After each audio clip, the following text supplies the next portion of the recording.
Oh, here we go. Hey, listen, I just arrived in Sarasota, Florida. It's cold in Texas. Got my earbuds in here with some metrosexual in my earbuds. Used to think they looked effeminate, so I realized with my gray sideburns, it really doesn't matter. Hey, I'm down here at Christian Retreat. I'm sure you wanted to know that in Florida. If you're here in Bradenton, Sarasota, is that right? Bradenton, Sarasota, Florida. Do you know I came down here with Annabelle for my honeymoon? My mother thought I was crazy. She said, "Why would you be going to a Christian retreat for your honeymoon?" Well, when you're a young Christian, I wanted to see Derek Prince, James Kennedy. I wanted to meet Gerald Durstein. And so my mom was horrified. Annabelle, of course, a great sport. She could wait. She just went when we were married. But we came down here for our honeymoon. It was great. Went to Missionary Island. Imagine that. I was thinking about being a missionary. I would not have made a great missionary, but I would have made a sincere one. And I'll tell you what she said to me. I go, "Tell me a missionary story." She goes, well, this guy goes, "Well, always check your boots. I was down there in Haiti and Africa or someplace." He goes and, "Well, I had my foot stuck in my boot and I thought a sock was in it. All day long I got bumping up against that sock, and about the end of the day, I took that boot off and tried to get the sock out, and a tarantula jumped out, mad as anything. And I squished him in the back and had him all day squishing the tarantula." Well, I heard that, and I said, "Perhaps this missionary life isn't exactly what I'm suitable for. I was raised in the oil business." Anyway, I was willing. I was willing. That was my missionary island honeymoon trip.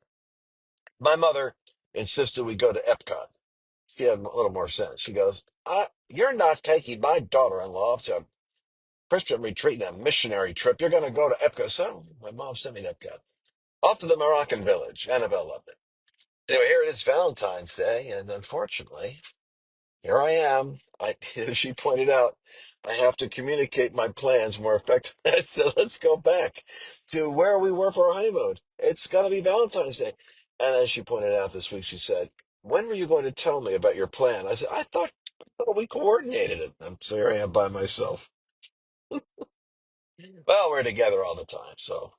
Annabelle got an oxygen. You ever hear these barometric chambers? What do they call oxygen chambers? There's a new thing, right? You get into it, and so now my kids are in it. They're lining up. They're all into this oxygen thing. You get in, and like it adjusts the air pressure to like 40 something or other, and but it's serious. I mean, it's a real thing, and but they're all claiming the benefits of barometric. I think it's barometric oxygen chambers or something. But it's her Christmas present, so. I thought I'd tell you about that because last night she zipped me into the oxygen tent, in the oxygen chamber. For 1 hour, I was in it, kind of claustrophobic, You're in these things, and you got a mask on, and the extent to which I go to match my wife's deal for modern technology. Anyway, right? Give me some comments if any of you know about what I'm talking about.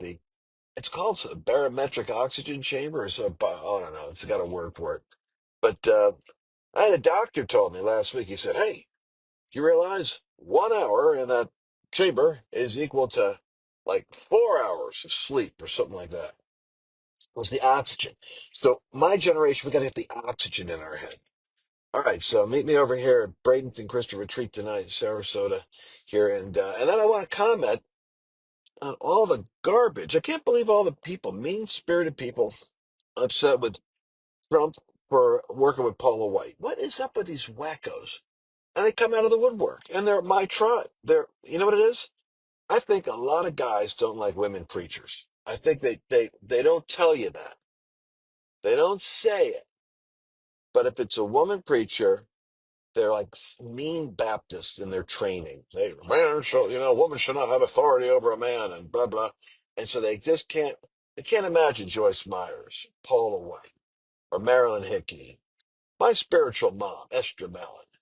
All the guys used to send their hard cases to her to cast out devils. She had a deliverance anointing. She had a church. She cast the demons out.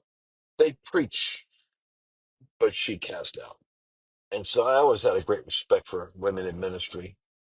Um, I went to Catherine Coleman when I was like 19 years old to go see the Miracle Service at the Shrine Auditorium in Pittsburgh, Pennsylvania. Love Catherine Coleman. So I'm kind of like, these people that hate women preachers, they're all over the place. I don't get it, man. Thank God for women preachers. Anyway, we talk to you guys later. Give me a thumbs up if you're with me on this. And tell your friends. It's 7 o'clock tonight, Bradenton Christian Retreat, Sarasota, Florida. Be there. I'll be there. 7 o'clock both nights tonight. Tomorrow we're gonna have a wild time. God bless you.